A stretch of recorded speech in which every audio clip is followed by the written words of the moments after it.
Hello everybody and welcome back to the Goldbridge channel. It feels like I've not been on here for ages, so we're going to do a going for gold. I don't know how long I'm going to last. I really don't know. I feel like I'm young again, saying words like that, but you know. But it's hot. It's really, really hot. There's a lot of things I want to get into. I really want to talk about something that I've wanted to do for ages, and you're going to help me do it. I'll tell you what that's going to... Well, I'll tell you now. Podcast. I'm thinking of starting a podcast, and I just don't know how to do it. I've got a few ideas. I'm going to run them by you, and you can tell me in the chat and what you think. But look, it's been a while since I've done one. It's really hot. I don't know how you're... There'll be people in other countries going, oh my God, it's only 33 degrees in the UK. That's nothing, man. We're used to 100 degrees and all that crap. But we're rubbish in this country. When it snows a bit, nobody knows what to do. In other countries, they're equipped for it. They put chains on their... not their wives or their husbands. They put them on their wheels. When it's hot, I was saying this, I was talking to the wife the other day and I said, we're having a drought here. I explained this and there'll be plenty of you who can. So there's a drought warning in the UK because we've had 3 or 4 days of hot weather. The rest of the year, there are 300 other days of the year it rains, but we're going to have drought warnings yet. But I've been to Mallorca and I've been to Mallorca about 3 months of my life. I've been in Mallorca, not in one stint, but over many holidays, all through the summer, May, June, July, August. I've been loads of different times of the year, and it's always boiling hot, and it never really rains. So how do they survive? How do they not have a drought? Why don't we just buy some more bottled water and ship it over? I don't know. But this hot weather has got me really weird. This is quite a clever idea. You might have seen my Instagram post. A bag of ice. So basically, you get your little ice trays, but what you do is you fill your ice tray, empty it into a clear bag, and just have a big bag of ice in your fridge, and just keep topping it up, and then you never run out of ice. This is great, apart from lunchtime last night, dinner time last night. We're having tea, me and the kids and the wife, and the eldest puts 5 ice cubes into the drink. And I'm like, 5? We're in a drought. Why are you putting 5 cubes in? There's meant to be a 2 ice cube rule. To which everyone was just like, what are you on about? It's basically hard water. And I'm like, yeah, I know, but what if they run out? What if they want? Well, they were like, well, if they run out, you just have normal water. No, I can't have normal water. I can't have... My water has to be cold. So I feel like I'm creating memories for my kids when they're older.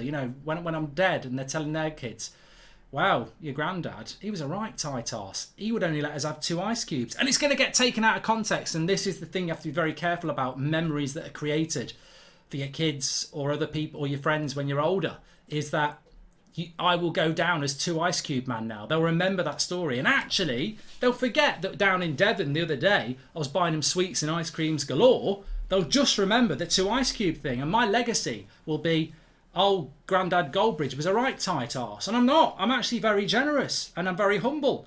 You can't say you're humble. But yeah, the 2 ice cube things got me. But the worst one was, and I don't know who else has this, I had an argument with the tap. I had an argument with the cold water tap. So in the winter or the autumn, you turn your tap on, 1 second, you put your glass under it, have a drink, it's nice. It's not ice cold, but it's nice and you can drink it. In the summer, it's like you're pouring boiled water out. At best, I can run the tap for 30 seconds. Don't tell Severn Trent Water, they'll go mad. I keep getting texts about don't water your lawn, don't wash your car. I won't be able to have a shower soon. But yeah, so I'll turn the tap on now and I'll blast it because for some reason, and again, technical water people will be able to explain. My theory is if I turn the tap on full blast, it gets colder quicker. I've just figured out what an idiot I am. Of course it's going to get colder quicker. The flow of water's quicker. But I don't know whether this works like this for you. I turn my tap on and it takes... Yeah, if I put my glass under the tap at the moment and drank it, I'd burn my tongue. It's that unpleasantly lukewarm. It's horrible. So I have to pour it for about 20 seconds. And even then, it's slightly cold. And this has happened to me the other day. And I put it on for about 30 seconds. But I didn't put it on full blast. That was my mistake. And I went off to, I think, put something in the recycling. I came back, put my water in. Went like that. Went,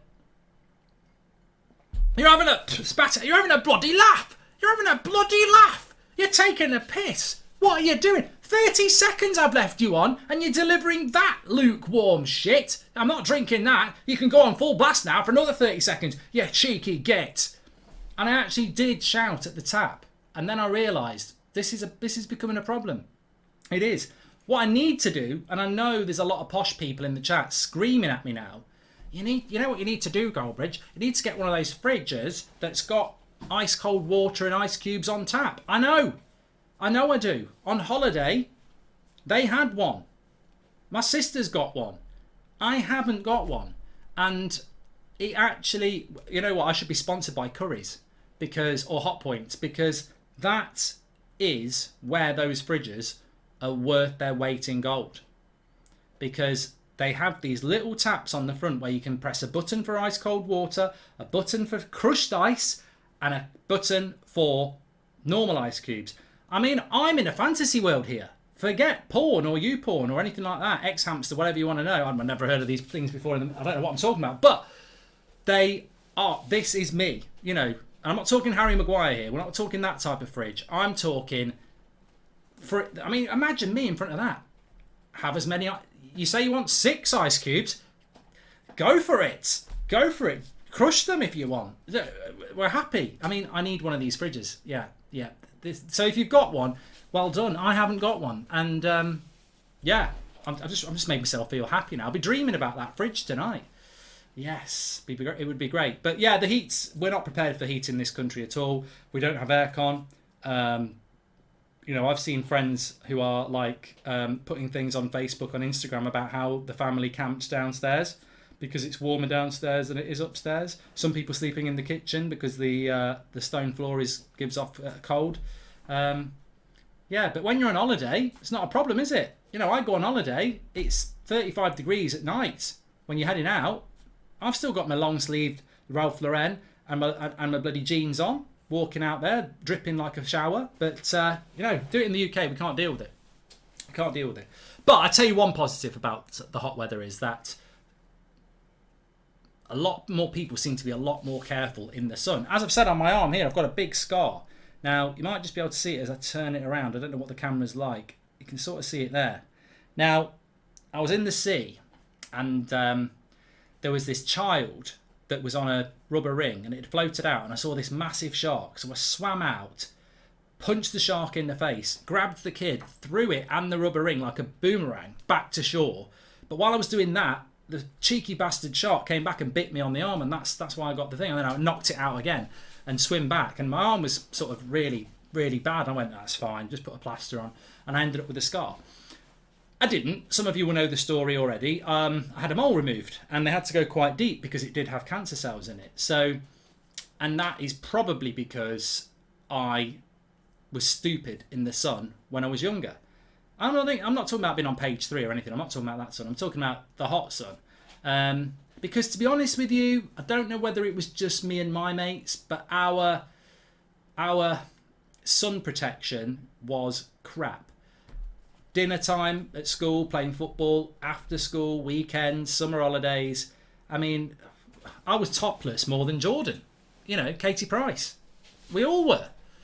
Any chance to get our tops off, we'd do it. And that was just the girls. No, they didn't do that. None of that. It's like that thing out the in-betweeners, isn't it? Like, when you said, when you're asked what was your first girlfriend? How old were you? I was when I was about 8. Oh, you went out with an 8-year-old, you pedo. No, I was 8 as well. But even, I don't want to think about being at school with 13-year-olds and them taking their tops off, even though I was 13 at the same time. Weird. But anyway, so... Yeah, it is. Have you ever thought of it like that? No, don't think of it like that. But you were 13 as well, and you probably fancied it. You would have... it's in-betweeners logic. I'm not thinking about it. But anyway, our idea of sun protection when we were younger was a bit like our idea of safe sex. Don't give them your address. But the sun... Yeah, our idea of sun protection was keeping your T-shirt on. I don't remember putting sun cream on until I was about 23. I'm sure I did. I went on family holidays. I'm sure they put a bit of sun cream on, but... these days with like Seb and my other kids, it's like, they're going to holiday club or something like that. I get the spray out. almost drowned him in that. I think most people are like that now. But yeah, I don't think we believed in skin cancer and getting. Well, we definitely. I remember going to Skegness. Now, if you don't live in the UK, you won't know about this. I loved Skeggy when I was. It's not a word for drugs. I'm not saying when I was. People are going. Goldbridge loved Skeggy when he was about 8. Yeah, it's a different word for hardcore drugs. No, Skegness, Skeggy. It used to take bloody ages to get there. I think it was like a single lane carriageway. It still exists. I'd never go there now. God, no way. But and if you do go there, great. But when I used to go there when I was a kid, I loved it. We used to stay in a caravan. All the arcades. It was great. I mean, the sea was basically like, when you've done diarrhea and you look in that's what the sea was like, and the sand wasn't. I mean, to call it sand would be a stretch. It was more like shitty mud. It was horrible. The beach was horrible, but we loved it. And I remember going there one year, and again, must have put no sun cream on. The top was off, whoop, whoop, whoop, like Ricky in his garden when Dan James scores a goal. And the top was off. And then the next day when we got back, I remember my back peeling, and my mates were like picking off big bits of skin. It was just disgusting. So yeah, I'm not surprised I've had skin cancer, because it's our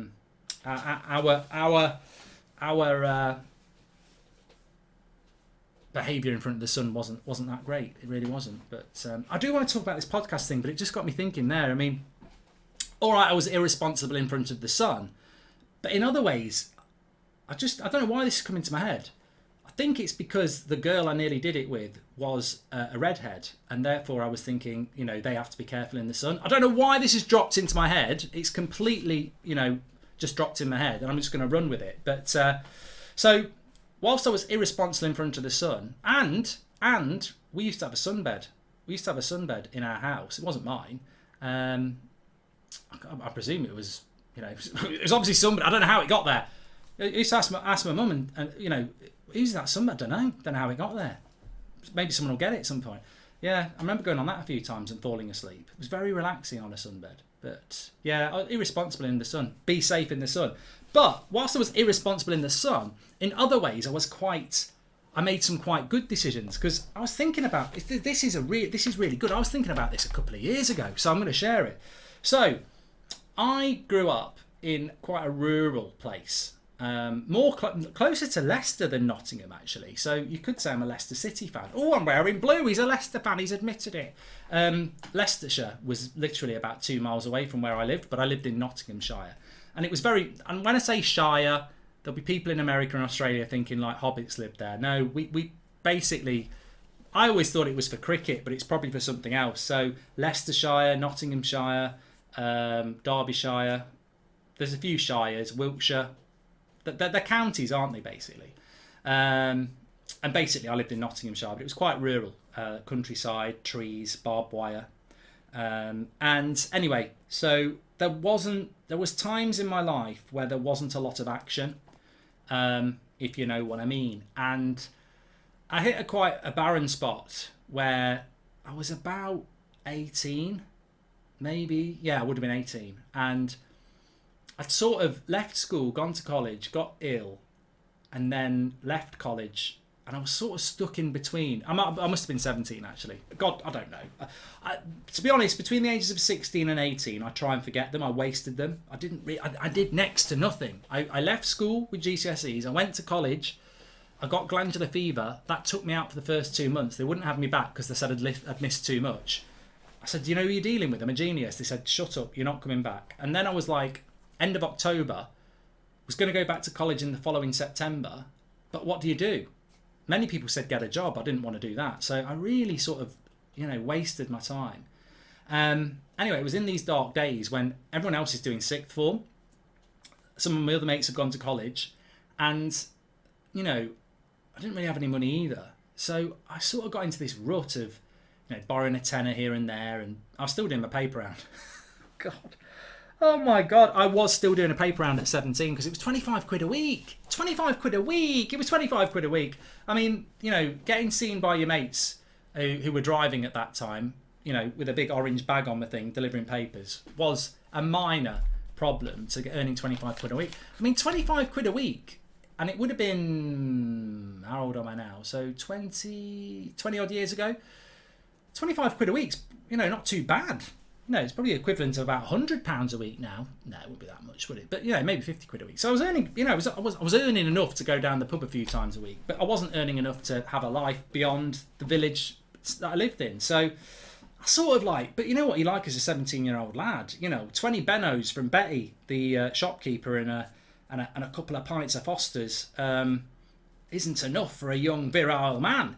I mean, we had Sky at home. I didn't have to pay for all that, so I was still watching my football and stuff like that. But there was a lack of options in other areas, and in the sense that, and I don't want to be stereotypical here because it was the same for the boys as the girls. And again, I'm not talking underage. It was the same.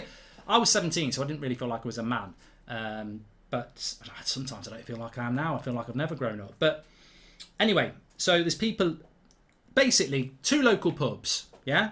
Checkers and the Wheat Sheaf, and there was it always made me like, I always used to go in between the two, but some people were very loyal to each pub. I mean, it's not like the bloody Queen Vic and the Rover's Return. It was like, just standard village pubs really. But what you found is, for anybody who was under the age of 21, and there actually wasn't that many, it's really funny because years later my brother was in the same situation, and he had there was loads of girls around his age group. When I was there wasn't that many. And those that were had been round the block a few times. And I'm not talking about the village green block. I'm talking about, how's your father? What does that even mean? They'd had sex with a few different people. But you know what? Equality Street.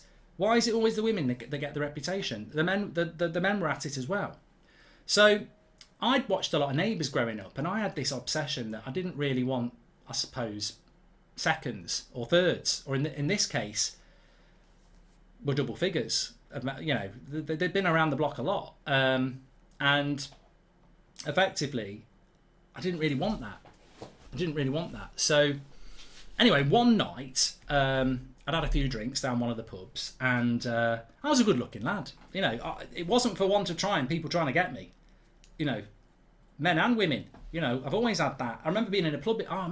This is a true story. I remember being in a pub in Dublin. I'd lived there for 3 years, and I surprised my now wife, who was working in Dublin. Her work leaving due. I'd left the month before, gone back to England, and I came back and surprised her. See, I am a romantic, and she didn't look that happy, actually. I don't know whether it was meant to be one last night of freedom before she came back to England. I walked in and went surprised, and there wasn't that actual really happy surprise. And she wasn't really that happy. She was sat next to a couple of blokes. I'm joking. I'm absolutely joking. She ran and she almost jumped on me and almost broke my back. I said, watch my lower back. You know about my lower back. I injured it playing football. But no, she was really happy. Big party in Dublin at Break for the Border. And funnily enough, a friend of mine was upstairs having another party upstairs in Break for the Border. So he messages me on the phone, and he says, oh, come up. So I came up, and I knew nobody apart from him, and he was with his new work colleagues. We used to work together, and when I went and stood next to him, I'm stood next to him, they're a few drinks in, so everyone's quite jolly, and this guy with glitter in his hair comes up and goes to my mate, he's gorgeous, tell me you're gay. And I went, no, I'm not. And I was like, that was the first time where somebody just been very forward in trying to get me, which is fine. I've got no problem with it. No problem with it at all. I would have had problems with it if someone wants to take it further, because that's just not the way I am. But I appreciated the forthrightness of it, and it was quite strange for me. That was the first time another man had said that they found me attractive, and he was quite forward as well. I don't often think. I do think now, what if I'd said yes? Where would that night have gone? No, I mean, some people are just very, very odd and insecure about those sort of things, aren't they? I think those people who protest too much probably maybe are hiding something. No, I don't really think that. But no, I've sort of digressed here. And look, at the end of the day, fair play. He said he fancied me. That's absolutely fine. I'd rather somebody did that and me say no than bloody Rehypnol or something like that. No one wants that. So anyway, I've digressed a little bit now, as I always do. So we're back in the pub in when I was 17, and slim pickings. And this girl, the redhead, says to my mate, I really fancy him. And I don't know whether she fancied me, because I didn't really... I'd known her for quite a while. I didn't really fancy her. But I'd had quite a lot to drink. And, it's a bit like back in the In-Betweeners again. People are like, it's like, what's it, Jay off the In-Betweeners? Oh, yeah, you'll be giving it her up both holes later. I mean, it sounds crude, but, that's the sort of language you get when you're 17. It was, it's on a plate. Just take her up the park. That means the park. That's not a euphemism for something else, although that was probably mentioned as well. So, yeah, and I'd had a few drinks. We went outside, and without being a big head, it was on.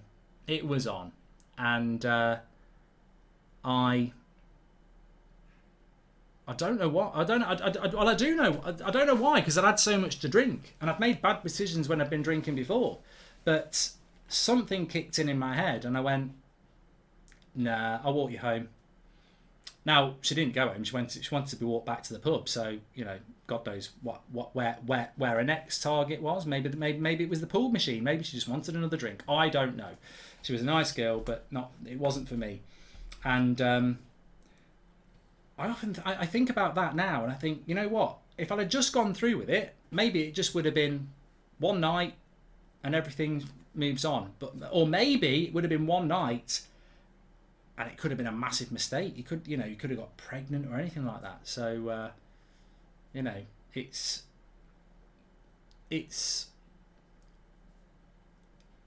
I don't know. This is like a therapy session. What I'm trying to say is it was quite a responsible decision that not many people would make, and what I'd hate, it's nothing against the people who live there. What I would hate to have done, looking back on my life, is I would hate to have got anything that attached me with where I grew up. I'd have hated it. I know loads of people who I went to school with who still work and live within 5 miles that they did when they were at school. And that's just not for me. And I do think back, and I think there was a few near misses where I could have got into relationships. I'm not saying that person would have got pregnant or anything like that, but what I'm saying is I could have got into a relationship that would have kept me there. And I knew it wasn't right, and I didn't do it. And I've always been quite stubborn like that I know what I want, and even if it means going without it, I'll wait for what I want rather than grab what's there. And I had a couple of friends who did that. They grabbed what was there, and they ended up, getting stuck in situations that, I think they probably, didn't want to get stuck into. So, serious bridge. Sometimes making a grown-up decision, or not, just being a bit reserved sometimes. But I wasn't with the sun anyway. Definitely wasn't with the sun. I've digressed a lot here. I've been going for 23 minutes. How have I spoken for 23 minutes? I don't even know how I've spoken for 23 minutes. I've got loads to talk about, and I was only going to do a 20... What have I spoken about for 20 minutes? I feel like bloody Man United's bored. What have I been doing for 3 months? I bought nothing. That is crazy. God knows what's in there. I don't even know if I'll upload this. So, anyway, I had lots of things I wanted to talk about. But what I did want to talk about, and this is for the hardcore people, it's not porn. It's nothing like that. Don't get excited. Thinking about doing a podcast. Loads of people keep saying do a podcast. And I am thinking about doing a podcast. But I don't know what to do it on. I could do something like this. Like, I don't know what to call it. So I'm looking for ideas in the chat. But if I did something like this, is that enough? Is it enough just me talking crap about weekly stuff or whatever? Could you do a podcast like that? Sort of the Goldbridge podcast. Or do you do a football one? Talking about what? Manchester United or general football? Interacting with maybe getting people asking questions and stuff? Or do you do a football one with somebody else? Like a lot of people do podcasts where there's 2 of them and they have a guest, or there's 2 of them, or... Yeah, I do want to do one, and it's a piece of piss to record, isn't it? Because you just get a studio, or you could just do it like this and record it. People just want to listen to it, don't they? So I'm all ears. That works well with the pod. That's a good that's a good name for a podcast. Somebody's got to have got that. Somebody's got to have a top-selling podcast or whatever it is. I'm all ears. That's surely a great name for a podcast. See, Creative Bridge. That's me, creative. Yeah, so give us your thoughts on that. I don't know what people think. I don't know. I would love to do one. I think I've got the dedication to do one. And I actually think a lot of people would be quite interested in it. Well, I say a lot. I think I'd get at least 100 people listening per week. But I just don't know what to do. And I can't do both. Don't do that. I'm not multitasking. So do I do a weekly football one? Do I do it with somebody else? Do I do this sort of thing? And I do want to do, you know what, I keep saying this, but I'm going to be absolutely honest with you now. I do really like this channel. I like doing the cooking. I like doing the driving. I like doing these, but I think these might work better as a podcast because they're a little bit niche, aren't they? They're a bit niche. You either like it or you don't, a bit like Arsenal. So yeah, give us your thoughts on that. I do want to do one. I think it's got potential to be good, but I just want to know. And look, it might be something, someone might have a really weird idea, like reviewing weekly news and topics like that, you know, talking about the topics of the week. Someone might have an interesting football idea. So yeah, let me know what your thoughts are on that. I can't believe I've done 26 minutes and most of it was about, I don't know where the time goes. I'm sure the thing is, at least I've been talking, you've just been listening. You're going to walk away from this if you can walk. If not, I hope you get well soon. Or if you can't get well soon, just, you know, put a smile on your face. I don't know really what to say there. I've sort of walked. I am putting your foot in it, which again is quite offensive, but I don't mean to be. Digging a hole, that's what it is. We're not digging a hole for anybody yet. You know, no one's saying that anything like that. Anyhow, yeah, thanks for watching. And as you move away from this podcast, which is what I should have said in the first place, you're the ones who are going to go, I've just spent 28 minutes listening to Goldbridge talk about the heat and being chatted up by another man and what else? Avoiding a potential relationship that could have never put me. Well, you know what? That's a good. That I believe in the sliding doors. I think I've told you a few sliding doors moments before where I've done something and then it's left my life. My biggest one, and I've said it before, is we were on holiday in Mallorca, me and another mate. It wasn't the guy from the Dublin thing. I said no. And anyway, we were on holiday and we're in a pub and there's lots of girls there and it was like, oh my God, this is amazing. And I said, it's your round because it's your night with the money, and he didn't have the money. He said, I haven't changed my money. I said, well, it's your night. I've got no money left. I've just spent the last bit. So we had to go running back to the hotel to get the traveller's checks to go and change the money. And on the way back to that pub, we got pulled into a different bar by one of these reps. And in a different bar, we met these girls who were Irish, who we got on with, and I ended up moving to Ireland. If he'd changed those traveller's checks in the day, we never would have met those girls, I don't think. And I wouldn't be here now. I wouldn't be dead, but, I mean, sometimes, yeah, nothing. I'm not going to say that. But, yeah, sliding doors, I believe in all that. I do believe in all that. And I think if I'd got, you know, my life's been a bit, you know, I haven't lived in Nottingham since I was 18. Shire. So, you know, some of my mates have been there all their lives, and they're very happy. But for me, I didn't want that. I don't feel like I'd really fit in. I don't feel like I really fitted in, to be honest. I think the best place I lived was Ireland. And you know, I'm very happy now, very, very happy now. But I think I had to get away from where I grew up, and I didn't really start. I don't think I really became me until I lived in Ireland. But you know, some people don't want to get away. Some people don't want to travel or move. Yeah, I'm rambling now. I did get cut up by an old lady today, though. Not like she was a butcher. I mean, like, I was driving home and I came to this roundabout, and you know, people, you know, like when you approach a roundabout and you know you can make it, and then that person is just speeding up. I don't know why people do it. If we crash, you might die, you twat. Why have you sped up? So anyway, I'm hitting the roundabout. I'm at a steady speed. I'm just going to go around this roundabout, and then this person comes from the other junction and floors it, and I'm like, that's really irresponsible. That's the obviously I use the F word and the C word and the F word again, and then the MF word. So yeah, but the great thing was I was swearing my mouth off and using my fingers whilst holding. Well, I was stationary. I had to slow down. I had to slam my brakes on, and I was like, but as they went past, they were in a BMW, and I was expecting many things. It could have been lots of, it could have been an 18-year-old, 20s, 30s, 40s, 50s. I wasn't expecting what must have been at least a 65-year-old woman who, she looked like a female Jimmy Savile.